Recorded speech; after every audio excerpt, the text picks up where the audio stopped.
할렐루야. 네, 주님의 이름으로 우리 권사님, 안지 입장시간들 사랑합니다. 우리 같이 한번 서로 인사하시기 바랍니다. 반갑습니다. 사랑합니다. 네. 가정에서 영상을 통해서 예배드리는 우리 사랑하는 지체들 주님으로 축복합니다. 우리 찬송가 93장 부르시면서 6월 첫째 주 주일 예배를 하나님께 올려드리겠습니다.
묵도하시겠습니다.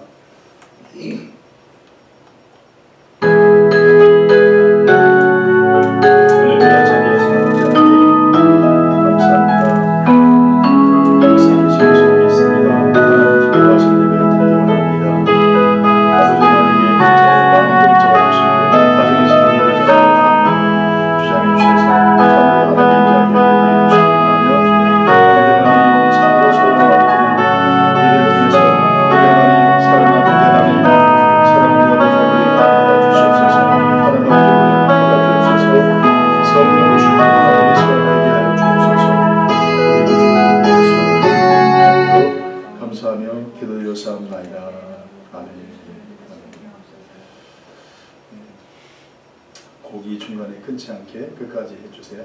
한 곡이면. 우리 찬송가 27장 하나님께 올려드리겠습니다. 빛나고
시간인데요. 다른 광고는 다 주보를 참조해서 보시면 되겠습니다. 한 가지 교회가족 소식 그 3번에 보면 이옥자 원사님 계시죠. 우리가 합심해서 기도하면 하나님께서 들어주시는데 때로는 그 하나님의 주권적인 결정은 우리가 아무리 기도해도 변기할 수 없는 거죠. 살아가는 거, 죽는 거 하나님의 주권 아래 있습니다. 그래서 병원에서 우리 이옥자 원사님은 어려우신 것으로 그렇게 판정을 내린 것 같아요. 그래서 어제 그 몇몇 집사님들과 함께 신방을 했고요. 김종 집사님, 박상희 집사님하고 신방을 했고요. 그리고 오늘 아마 미국에서 아들 부부가 내려와서 오전에 병실에 찾아가는 걸로 알고 있어요. 가능하다면 오후에 한 번 더 신방하기 원하는데 기도하실 때 가장 힘든 싸움을 하고 계신 거죠. 생의 옷을 벗어버리고 다른 옷을 갈아입는 건데 그건 축복인데 이 고난의 인생을 놓고 쉼의 인생으로 걸어가는 축복인데 겪어보지 않은 길을 가기 때문에 힘들고 어려워요. 그래서 여러분 기도하실 때 이옥자 원사님 어제도 찬송을 계속 불러드렸는데 그 믿음의 선한 싸움을 끝까지 잘 싸우고 끝까지 예수님을 붙잡고 승리할 수 있도록, 그리고 이후에 필요한 모든 절차가 아름답고 은혜롭고 그래서 하나님께서 영광 받으시도록 위해서 기도 부탁드리겠습니다. 다른 광고는 주보에 참조해서 보시고요. 찬송가 56장 하나님께 불러 올려드리겠습니다.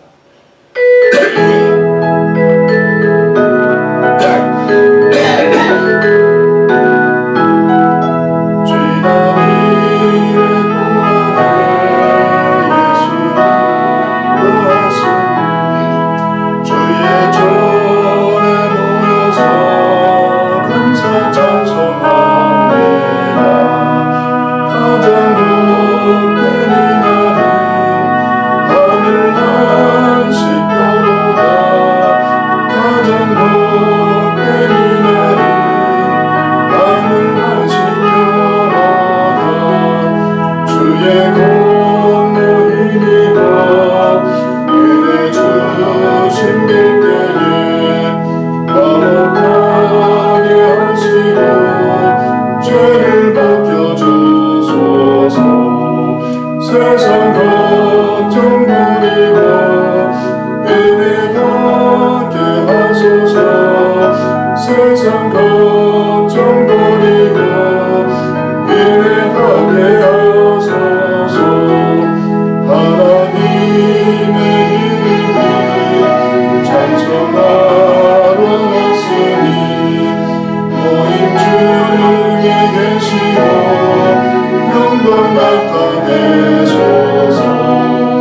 기쁜 하늘 잔치에 자녀하게 하소서.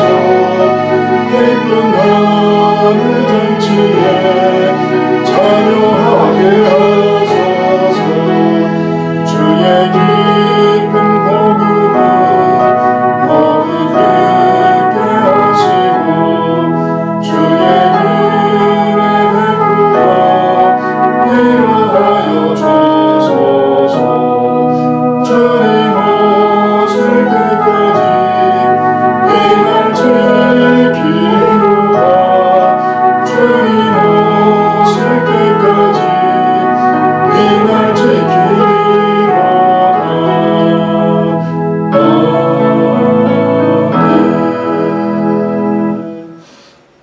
우리 은혜를 받으실 하나님의 말씀 같이 읽도록 하겠습니다.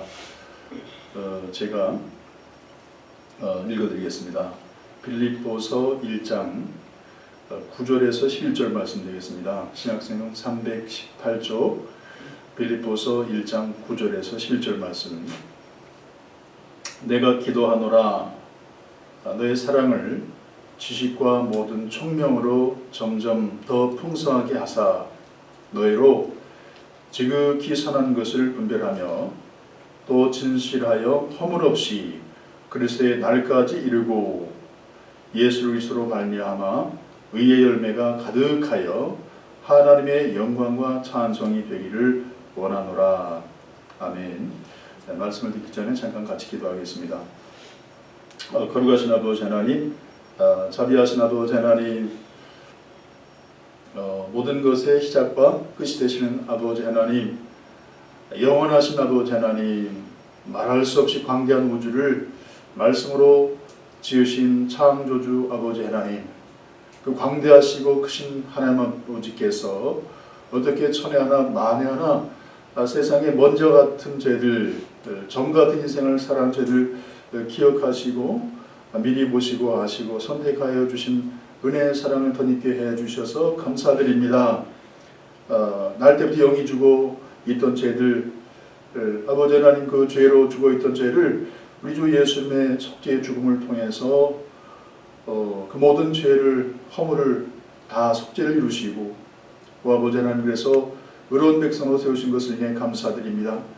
죽어있던 죄 안에 영적 생명을 주셔서 새롭게 태어나게 하시고 아버지 하나님 어리석고 무지한 죄들 손 붙잡고 온 인생 또한 이 순간까지 한 걸음 한 걸음 인도해 오신 하나님을 찬양하며 경배합니다. 제가 그러므로 하나님을 찬양하며 경배하며 예배하기를 원합니다. 오늘도 예배를 통해서 우리 하나님 사랑하는 하나님 아버지 홀로 영광 받아 주시옵소서. 자비하신 아버지, 거룩하신 아버지, 제가 이렇게 기쁨 가운데 예배를 드리지만 그런 아버지 병상에 누워있는 우리 이옥자 권사님 아버지 하나님께서 붙잡고 계신 것을 믿고 감사드립니다. 긍휼과 사랑으로 붙잡아 주시고 아버지 그 마지막 순간 아버지 하나님 믿음으로 잘 견디며 소망 가운데 예수를 굳건히 붙잡고 승리하여 아버지 이 땅의 고난의 삶을 멈추고 주님 곁에 가는 쉼을 누리는 과정을 잘 감당할 수 있도록 은혜를 베풀어 역사해 주시옵소서. 아버지 하나님 과정 중에 주님 영광 받아주시고 온 자녀들 일가 친척들이 이런 과정 가운데 살아계신 예수를 만나고 믿음을 고백하는 열매를 맺을 수 있도록 축복해 주시기를 원합니다.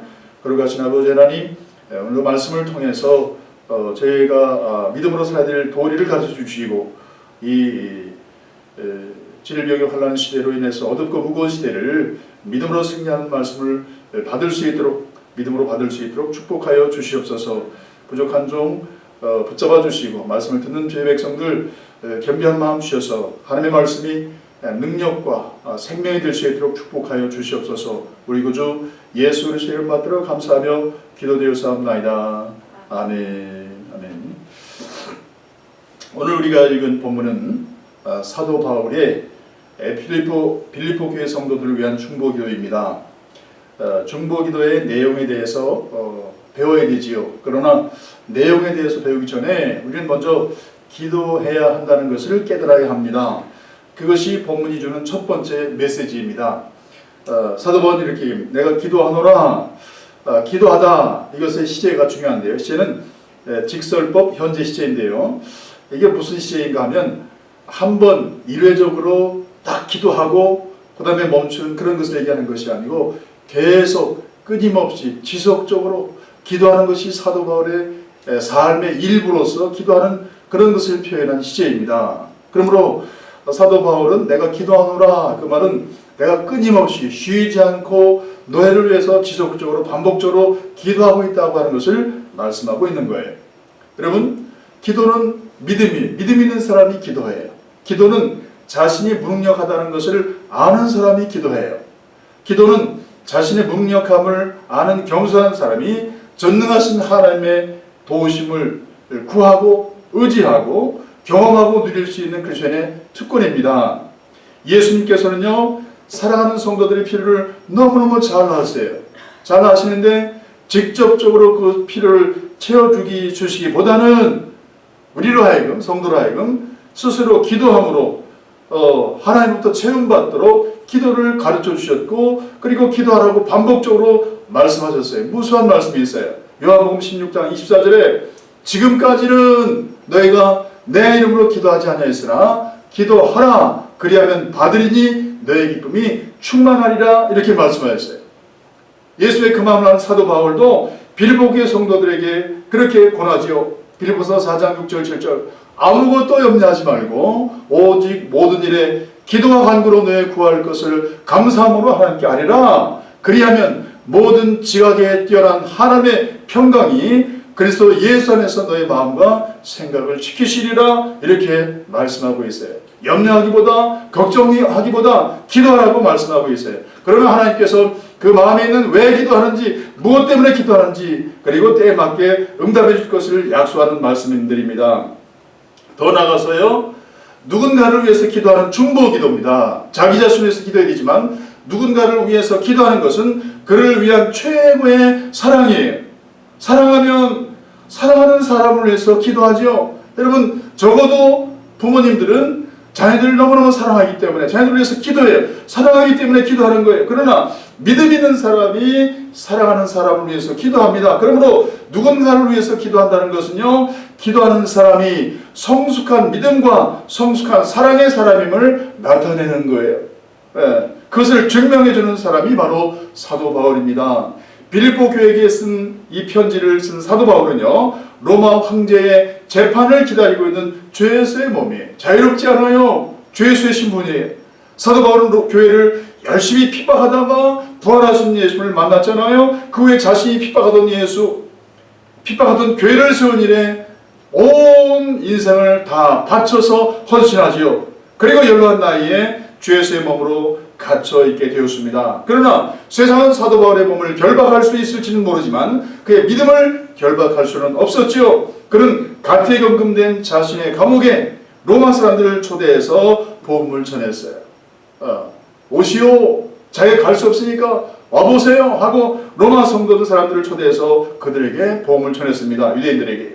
각각의 교회에 직접 가지는 못하지요. 주 예수가 어떻게 갈 수 있겠어요. 그러나 편지를 써서 보냄으로 말씀 사역을 계속했어요. 그리고 여러 교회와 성도들을 위해서 쉼 없이 반복적으로 끊임없이 기도했습니다. 3절 4절이에요. 내가 너희를 생각할 때마다 나의 하나님께 감사하며 간구할 때마다 너의 무리를 위하여 기쁨으로 항상 간구함은. 다 막혔지만, 사막이 다 막혔지만 그러나 하늘문은 열려 있었던 거예요. 그러므로 열려있는 하늘을 향해서 끊임없이 죄의 몸으로 하나님께 기도했던 것입니다. 1761년 영국에서요, 태어나 침례교회 목사가 된 윌리엄 캐리를 아시잖아요. 최초의 세계 선교에 헌신했던 사람이에요.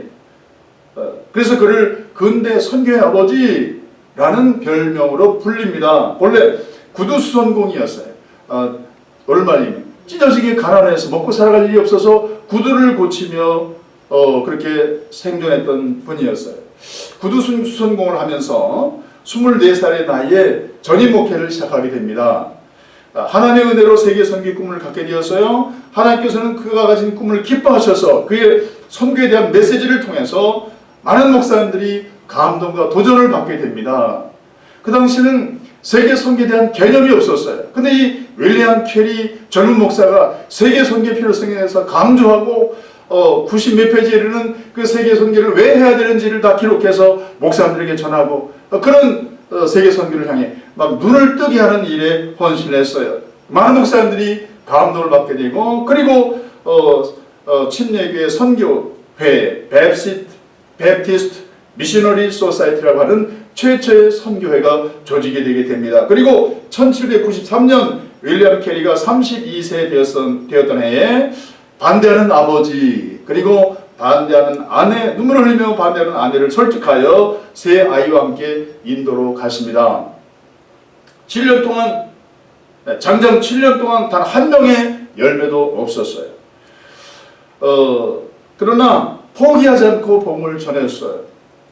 7년 인내 후에 18년 동안 600명의 침례를 받는 놀라운 열매를 거두게 되지요. 반면에 그 과정에서요, 첫 번째 따라갔던 아내가 정신병이 들어요. 감당이 안 되니까. 그랬다가 죽고요. 그 다음에 사역을 어떻게 혼자 합니까? 재혼을 했는데 둘째 아내도 선교 사역에 도중에 죽게 되지요. 그럼에도 불구하고 윌리엄 캐리는요, 40년 선교 사역을 통해서 많은 영혼을 구원했고요. 벵갈어, 힌두어 등 44개 언어, 인도 지역에 있는 언어로 성경을 번역해서 그렇게 출간을 했어요. 또 여러 학교를 세웠습니다. 윌리엄 캐리는 18세기 잠자는 영국 교회를 깨웠어요. 무엇을 향해서 깨우겠습니까? 선교를 위해서 깨우게 했어요. 선교사를 파송한 나라로 만들었고요. 19세기 프로테스탄트 교회 선교의 가장 중요한 선각자, 선구자로 헌신한 삶을 살았습니다. 윌리엄 캐리는 1834년 73세의 나이로 선교지 인도 땅에서 일생을 마치게 됩니다. 궁금한 건 이거예요. 선교라는 게, 세계 선교라는 게 아무도 모를 때, 방법도 없을 때, 노하우도 없어요. 경험도 없어요. 그런 가운데 어떻게 그가 일관되게 40년 세월을 그렇게 지속적으로 선교에 헌신할 수 있을까? 지금은요, 선교에 대한 노하우가 너무너무 많이 있어요. 근데 그 시대는 최초의 선교에 헌신했던 사람이기 때문에 아무것도 모르고 다 부딪혀서 그냥 시행착오를 통해서 겪어내야 됐던 거예요. 그 과정에 그렇게 아내들이 죽고 자녀들이 죽어나갔던 거예요. 어떻게 그렇게 그런 열악한 환경 가운데 가족을 이뤄가면서 그와 같이 일관성 있게 사역을 할 수 있었을까? 이유는요, 한 여인의 충부 기도의 덕분이었어요. 윌리엄 캐리에게는요, 몸을 쓰지 못하고 침상에 항상 누워 지내야 되는 누님이 계셨어요. 이 누나는 윌리엄 캐리가 파송될 때 너의 선교 사역을 위해서 기도하겠다, 이렇게 약속을 했어요. 약속한 대로 누나는요, 비록 병상에 항상 누워 있었지만 캐리를 위하여 항상 기도했어요. 그렇지 않아요? 그 누나가 할 수 있는 게 뭐가 있습니까? 일을 위해서 돈을 벌어서 선교원을 할 수 있습니까? 선교 활동에 참여할 수 있습니까? 선교지에 갈 수 있습니까? 오직 누워서 할 수 있는 것은 기도였어요. 쉬지 않고 기도했습니다. 기도밖에 할 수 없었던 그의 누나의 기도는 실상은 윌리엄 캐리의 선교를 가능하게 뒷받침했던 가장 든든한 그 선교의 능력이 되었던 거예요.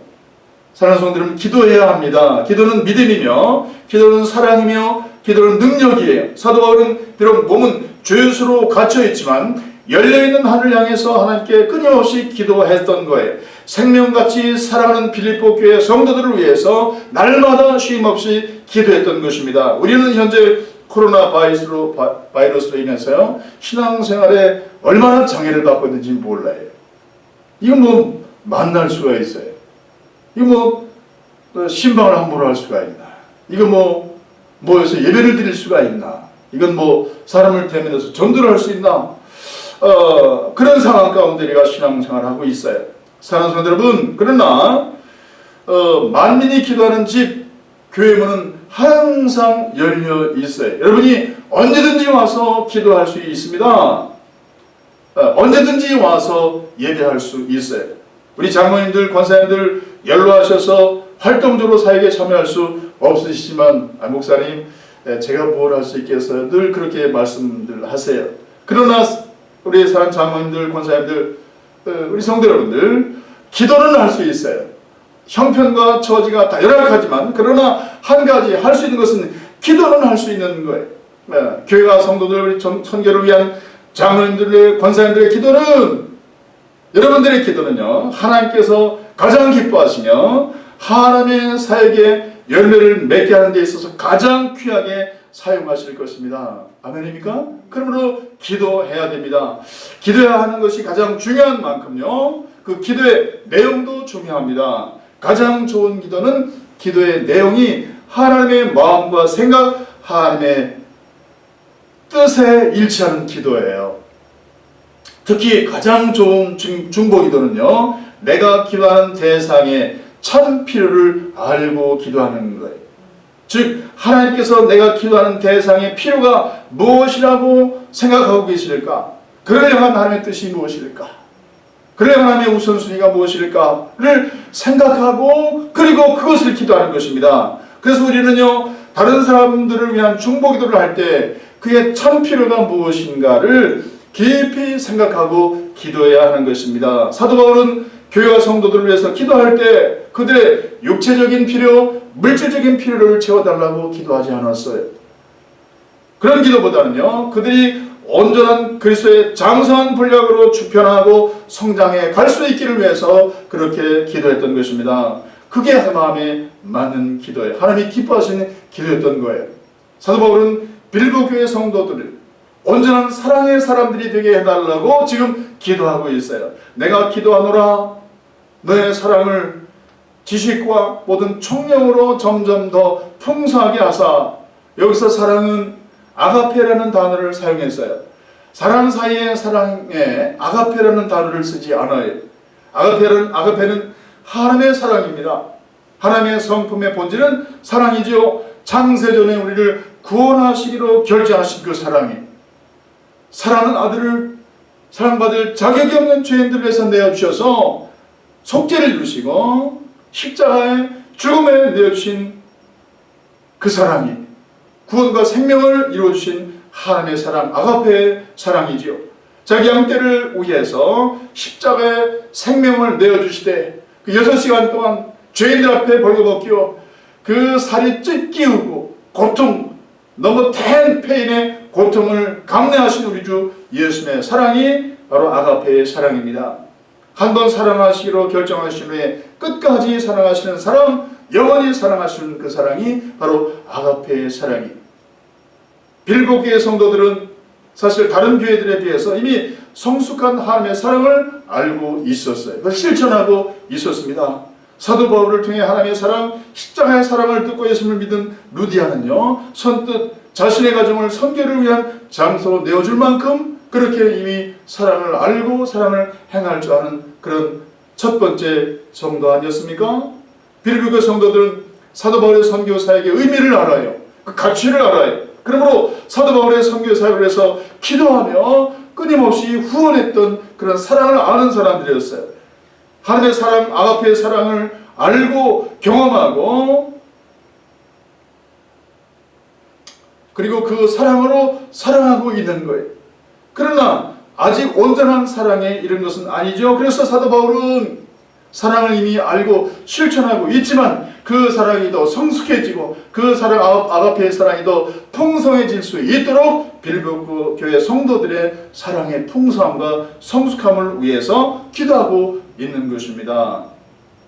그러면 온전한 사랑, 성숙한 사랑은 어떤 사랑입니까? 첫째로 지식과 총명이 구비된 사랑이에요. 9절 말씀합니다. 기도합니다. 내가 기도하노라 너의 사랑을 지식과 모든 총명으로 점점 더 풍성하게 하사. 여기에 지식, 에피그노시스라고 하는 것은요, 하나님을 아는 지식을 얘기해요. 하나님을 아는 지식, 예수 그리스도를 아는 지식이에요. 그 어디서 알겠습니까? 성령 안에서 진리의 말씀을 통해서 하나님에 대해서 알고 예수 그리스도에 대해서 알고 성령에 대해서 알고 그것이 바로 하나님 아는 지식, 에피그노스, 그 지식입니다. 이 지식은 하나님의 말씀과 진리의 성령의 도우심으로 깨닫게 된 하나님과 예수님과 성령에 대한 이해를 말하지요. 이 지식은 하나님과 인격적인 소통과 교제를 하는 가운데 하나님의 뜻을 아는 지식이에요. 하나님에 대해서, 예수님에 대해서, 복음에 대해서 아는 지식뿐만 아니라 하나님 자신에 대해서요. 인격적인 교제 가운데 하나님 사랑이 많으시군요. 하나님 나를 사랑하시는군요. 이런 교제를 통해서 인격적으로 알게 되는 그 지식까지 포함한 지식입니다. 그렇게 깨닫게 된 하나님에 대한 지식, 하나님을 아는 지식은 구체적인 생활 가운데 적용해서 살아갈 수 있어야 합니다. 그렇죠? 나 하나님에 대해서 알아요. 근데 삶은 아무런 변화가 없어요. 이런 게 아니에요. 하나님을 알기 때문에 또 하나님과 교제, 생명의 교제를 통해서 하나님과 교제를 나누면서 하나님의 어떠하신 성품과 그 사랑, 거룩하심을 알기 때문에 그것 때문에 그의 삶이 바뀌는 것을 말합니다. 하나님을 아는 지식을 자신의 삶에 적용해서 순종하는 것이 총명입니다. 총명, 아이스테시스라고 하는 헬라 단어인데요. 여러분 알기는 아는데 자신의 삶에 적용해서 깨닫고 순종하지 않는 하나님에 대한 지식은 죽은 지식이에요. 그런 사랑, 그런 죽은 지식은 진정한 사랑을 행할 수 없어요. 성령과 말씀을 통해서 하나님에 대해서 알아야 돼요. 그래서 성경을 읽어야 되고 성경을 묵상해야 되고 성경을 배워야 되고 성경 공부를 해야 되고 설교를 들어야 되는 것입니다. 그래서 하나님에 대해서 알아야 하고요. 하나님께서 나를 향한 개인적인 뜻을 알고 그리고 그 음성을 들어야 하고요. 그리고 듣고 순종하는 삶을 살아가는 것이 진정으로 하나님을 아는 사람이에요. 그게 지식과 총명으로 구비되어진 사람의 모습입니다. 하나님을 모르면요, 지식과 총명이 없으면, 즉 예수님을 믿고 구원을 받아도 성령과 말씀으로 하나님에 대해 알지 못하고 듣지 않고 신앙생활을 하면은 그는 어떻게 신앙생활이 되겠습니까? 하나님을 모르니까 자기의 육신의 생각에 따라 신앙생활을 해요. 세상 사람들이 사는 방식을 마구마구 받아들여서 그런 식으로 신앙생활을 하게 되는 거 아니겠습니까? 당연히 자기 욕망과 세상의 영향으로 오염된 신앙생활을 하게 되는 거예요. 거듭났는데 살아가는 방식은 다 세상적이에요. 열심히 하면 할수록 하나님과 관계없는 신앙생활을 하게 되죠. 그러면 후에 언제 문제가 됩니까? 심판대 앞에 설 때. 심판대 앞에 설 때 예수님으로부터 외면을 받게 되지요. 그러므로 성령과 말씀과 순종의 삶으로 하나님을 알아야 합니다. 늘 성령과 말씀으로 하나님께 나아가 들어야 돼요. 그래야 하나님께서 기뻐하시는 성숙한 사랑의 사람으로 살아갈 수가 있는 거예요. 그래야 말씀과 성령에 의해서 통제되고 이끌리는 지식의 사랑, 분별력 있는 사랑을 할 수가 있는 것입니다. 성령과 말씀에 의해서 지식과 분별력이 갖춰진 사랑은 늘 아름다워요. 늘 은혜로워요. 그리고 그 결과로 하나님께서 영광 받으세요. 그리고 그가 속한 공동체 늘 하나가 되게 해요. 진정한 위로와 치유와 회복의 열매를 맺게 하는 그런 사랑을 하게 되는 거예요. 어떤 사랑이? 지식과 총명으로 구비되어진 성숙한 사랑이 그런 열매를 맺게 되는 것입니다. 두 번째로 지식과 총명을 갖춘 사랑을 하면 할수록 온전한 성도로 성장하게 됩니다. 즉 그런 지식과 총명을 갖춘 사랑을 하면 할수록 더 온전하고 성숙한 성도로 세워져 가게 되어 있어요. 즉 복음을 통해서 거듭나서 하나님의 사랑의 성품을 받아 하나님의 사랑 자신을 볼 줄 아는 사랑으로 사랑하는 성도가 말씀과 성령에 의해서 하나님을 알고 하나님의 마음과 생각을 알아서 하나님의 뜻대로 순종하며 사랑을 실천하는 성도는 점점 더 신앙생활을 하면 할수록 연륜이 쌓여져 가면 갈수록 더 예수님을 닮은 성도로 변하고 성장해 가게 되는 것입니다. 위대한 스포츠 선수는요, 남보다 더 많은 연습을 한 사람들이 기본적인 동작이 있어요. 기본적인 동작, 정확한 동작을 수도 없이 반복해서 하다 보면 그것이 자기의 것이 되고 자기의 실력이 되는 거예요. 그러므로 다른 사람보다 탁월한 그런 위대한 스포츠 선수가 되는 것이죠. 마찬가지로 사랑은요, 아는 것이 중요한 것이 아니라 구체적인 사랑으로 섬겨야 돼요. 지식과 총명으로 구비되어진 사랑을 해야 됩니다. 실제로 해야 돼요. 실제로 해야 그 사랑이 무엇인지를 알게 되는 거죠. 더 자주 사랑을 실천해야 합니다. 그렇게 사랑을 실천하다 보면 어느덧 자신이 사랑의 사람으로 변화되어 있는 것을 경험하게 될 거예요. 10절 말씀 바로 그 말씀이 너희로 지극히 선한 것을 분별하여 하며 또 진실하여 허물 없이 그리스도의 날까지 이루고, 이건 따로 떨어져 있는 말씀이 아니, 이 10절은 9절의 결과입니다. 9절이 뭔데요? 내가 기도하노라 내 사랑을 지식과 모든 총명으로 점점 더 풍성하게 하사. 그러니까 지식과 모든 총명으로 구비되어진 사랑을 하면 그 결과로 10절의 결과로 너희로 지키 선한 것을 분별하게 되고 진실하여 허물 없이 그리스도의 날까지 이르게 된다는 결과를 말씀하고 있는 거예요. 그래서 영어 성경에 보면 10절의 출발을 so that 이렇게 시작을 합니다. so that 그런 결과로, 즉 지식과 총명을 갖춘 사랑의 삶을 살아가면 그 결과로 여러가지 삶의 영역에서 변화와 성장의 열매를 나타내게 될 것이라고 말씀하고 있는 거예요. 그리고 사랑을 실제의 삶에 자주 연습하다 보면, 실제로 사랑하다 보면, 그러면 첫 번째로 지극히 선한 것을 분별할 줄 아는 성숙한 사람이 되는 겁니다. 가장 최선의 것이 무엇인지를 분별하게 되는 거예요. 가장 최선의 것은 뭐가 있습니까? 하나님의 뜻에도 정확하게 일치하는 것이 최선이에요. 내가 생각해서 이게 최선이 아니에요. 하나님의 뜻과 마음에 딱 맞는 거예요. 그게 최선이에요. 사도 바울은 로마교회 성도들에게 로마서 12장 2절에 너희는 이 세대를 본받지 말고 오직 마음을 새롭게 함으로 변화를 받아 하나님의 선하시고 기뻐하시고 온전한 뜻이 무엇인지 분별하도록 하라 라고 명령하고 있어요.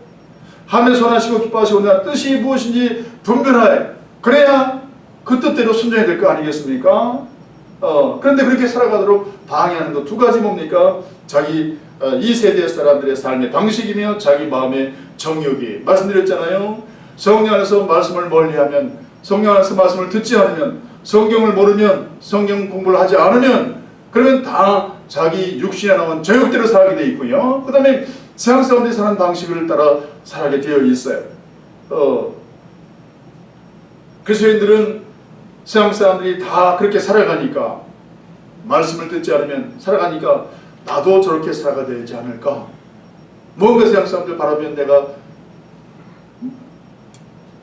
뭘 떨어지는 것 같고 따라가지 못하는 것 같고 그런 마음이 드는 거예요. 뭐가 없으면요, 성령 안에서 진리의 말씀을 따라 살아가지 않으면, 지식과 총명이 없으면 그렇게 세상을 자꾸 따라가요.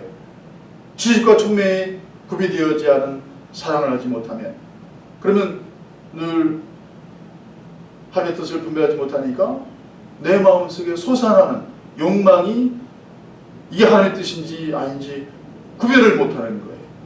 그러니까 자기 욕망대로 하면서 하나님의 뜻을 행한다고 생각하기 쉽지요. 그리스도인이라 할지라도 마음의 정욕을 따라 살아가고 싶은 유혹을 받게 되는 것이죠.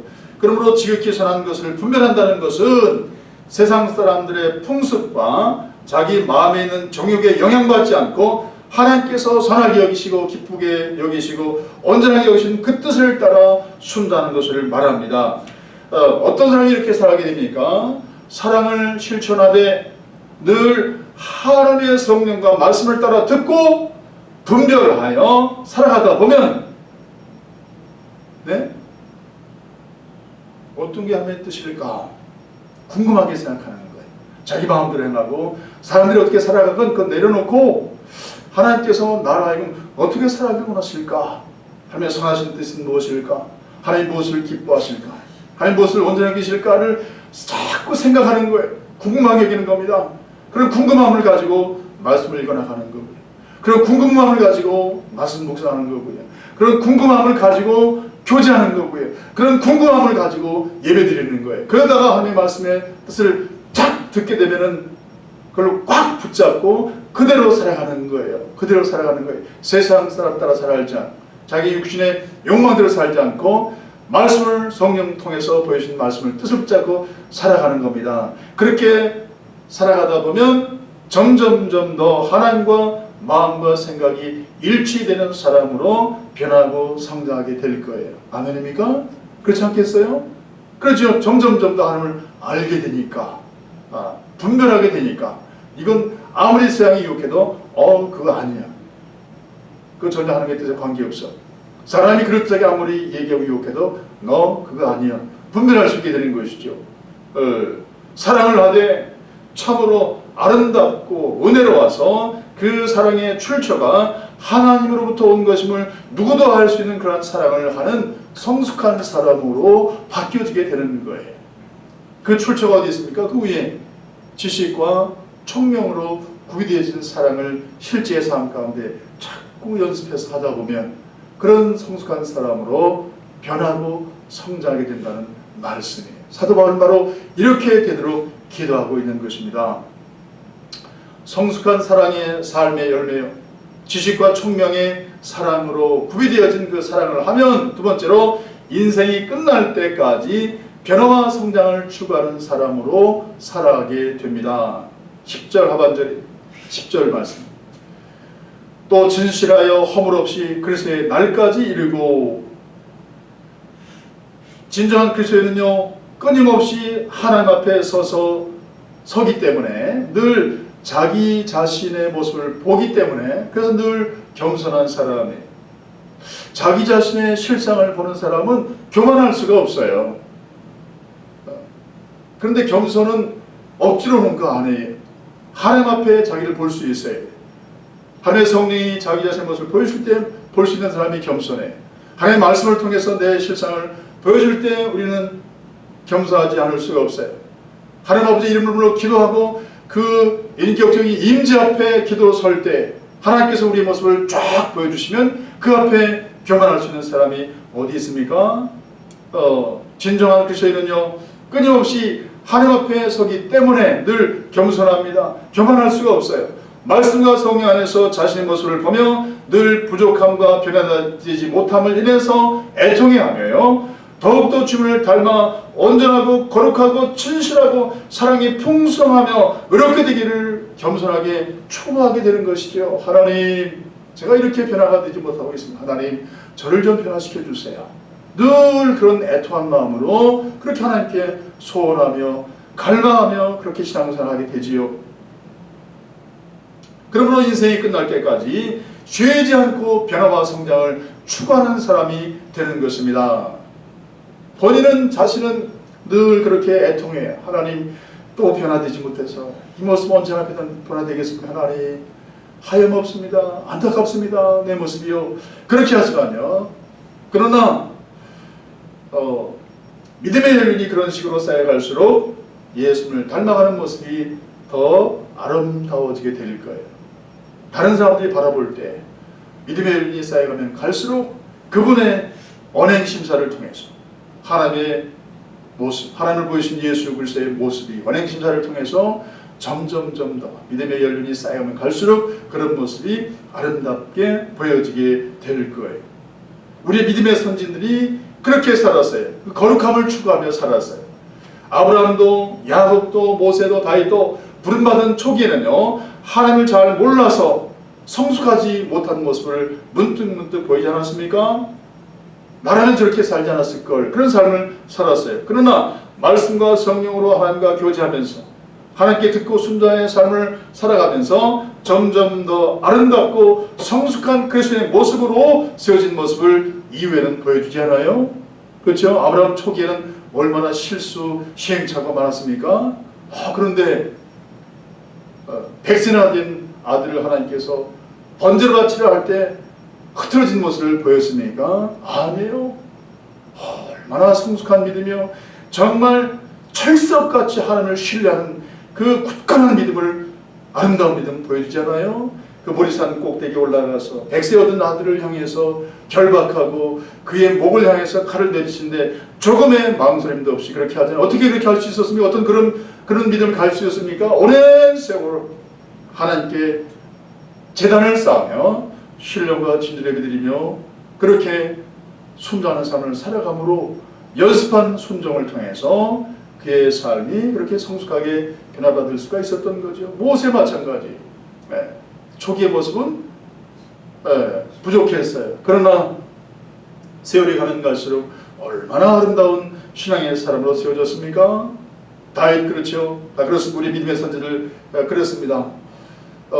그들은 초기에는 하나님을 잘 몰라서 성숙하지 못했지만 말씀과 성령 안에서 배운 대로 들은 대로 삶의 실천을 배운 대로 들은 대로 사랑을 직접 삶 가운데 행하며 살아감을 통해서 그들의 이후의 모습은 아름다운 믿음의 거목으로 아름답게 이렇게 수용받을 수가 있었던 것이죠. 그것은 지식과 총명을 구비한 사랑을 연습하며 살았던 삶의 열매입니다. 이러한 성도는 신앙의 연륜이 쌓여져 갈수록 아름다운 분별력이 몸에 배어서 하나님과 늘 마음과 생각과 뜻이 맞는 사람으로 세워지는 것입니다. 세 번째로 성숙한 사랑의 삶의 열매는요, 즉 지식과 총명으로 구비되어지는 사랑을 하는 삶의 열매는 결국 하나님을 영화롭게 하게 됩니다. 11절 말씀에 예수 그리스도로 말미암아 의의 열매가 가득하여 하나님의 영광과 찬송이 되게 하시기를 원하노라 구하노라. 그리스도인은요 자신의 삶의 출처가 늘 분명하게 해야 되는 사람들이 Made in Korea 그 뭡니까? 한국 제품이에요. Made in America 미국 제품이에요. Made in China 중국 제품이에요. 그리스도인들은 자기의 삶의 출처가 늘 분명해야 돼요. 이것이 어느 나라 제품인지 불분명하거나 혹은 하나님께서 베푸신 은혜의 결과인데 마치 자기 안에서 만들어낸 작품인 것처럼 그렇게 자랑해서도 안 되고 교만해서도 안 됩니다.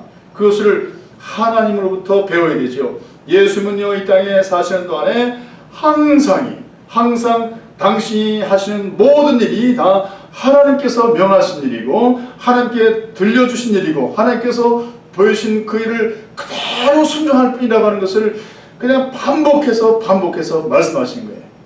모든 것이 예수님 자신에게서 난 것이 아니고 하나님께서 보여주신 대로 하나님께서 말씀하신 대로 하나님께서 시키신 대로 그대로 순종한 결과라고 하는 것을 자꾸 강조하셨어요. 그러므로 예수의 모든 삶의 결과를 통해서 그 일을 행하게 하신 하나님을 영원롭게 만드는데 힘을 다하고 최선을 다해 사셨던 분이 바로 우리 주 예수님이었어요.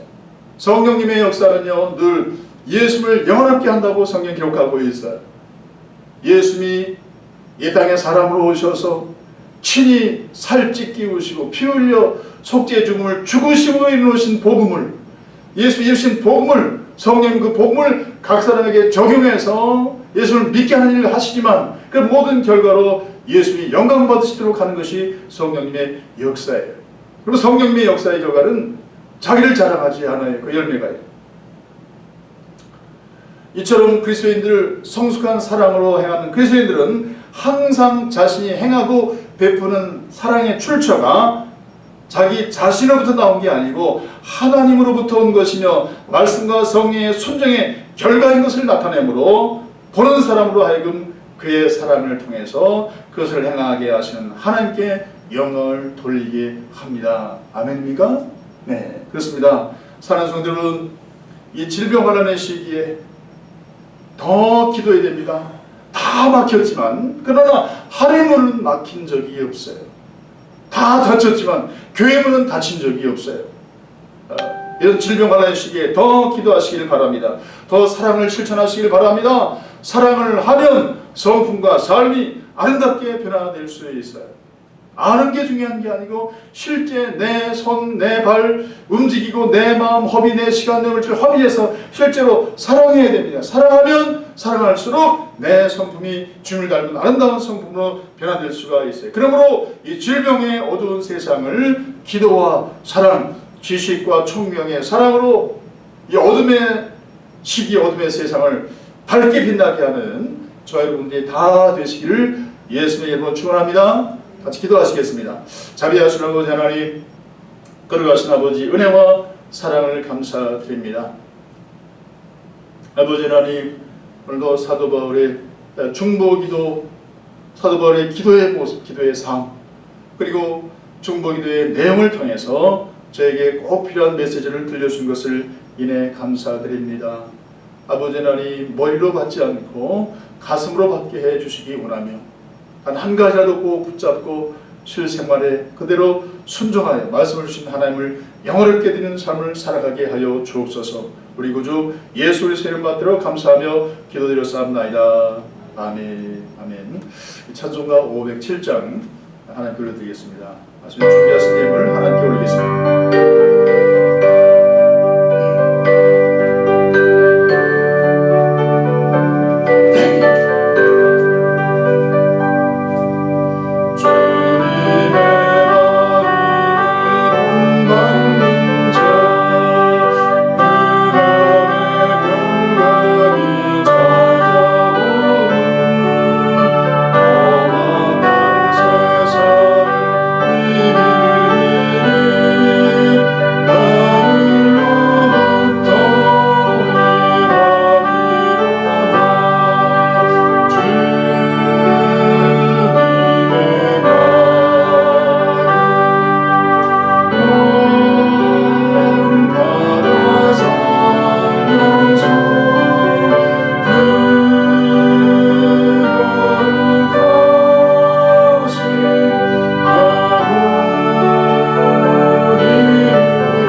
자비하신 아버지 하나님, 거룩하신 아버지 하나님, 감사드립니다.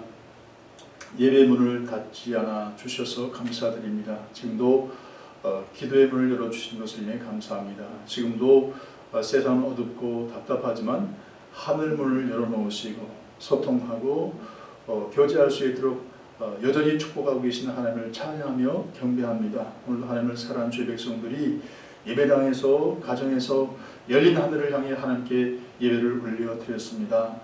자비하신 아버지, 거룩하신 아버지 하나님 예배 중에 임재하셔서 축복하셨으며 성령을 충만하게 부어주셨으며 세상 이 질병 환난의 시대를 이길 믿음을 주신 것을 인해 감사드립니다. 아버지 하나님, 저희가 아버지 함께 예배드리러 나올 때 예물을 준비해 봉헌에 올려드렸습니다. 예물을 통해서 하나님 아버지 영광 받아 주시옵소서. 자비하신 아버지 하나님, 각각의 가정을 돌봐주시고 안전하게 하시며 아버지 하나님 가정이 화목하게 하시며 아버지 하나님의 임재의 사랑이 늘 경험되어진 복된 가정으로 축복하여 주시옵소서. 아버지 하나님, 저희들에게 자녀들을 선물로 주셔서 기쁨 삼고 살 수 있도록 인도하신 것을 인해 감사드립니다. 저들의 참표를 하신 하나님께 올려드립니다. 아버지께서 붙잡아 주시고 손 붙잡고 저들의 인생을 인도해 주셔서 아버지 인생의 고비고비마다 하나님을 경험하게 하시며 성숙한 믿음으로 살아 하나님 아버지의 마음을 시원케 드리는 귀한 일꾼들로 쓰임받을 수 있도록 저들의 인생을 축복하여 주시옵소서. 자비하신 아버지 하나님, 저희들에게 직장과 또 비즈니스를 허락해 주셨습니다. 여러 가지 어렵고 힘든 시절을 살아가고 있지만 좌절하지 않고 낭망하지 않고 모든 자원이 되시는 하나님을 믿음으로 굳건하게 붙잡고 승리하게 하셔서 끝내는 승리하게 하신 하나님의 사랑을 경험하게 하여 주시옵소서. 이제는 우리 구주 예수 그리스도의 은혜와 하나님 아버지의 극진하신 사랑하심과 성령 하나님의 내주 교제 교통 역사하심이 오늘 예배를 통해서 하나님을 영화롭게 드리고 말씀을 붙잡고 승리하기를 다짐하는 사랑하는 성도들 머리 위에, 귀한 가정들 위에, 이 미국 위에, 우리 조국 대한민국 위에 이제로부터 영원토록 함께 하시기를 우리 구주 예수 그리스도의 이름으로 축복하옵나이다. 아멘.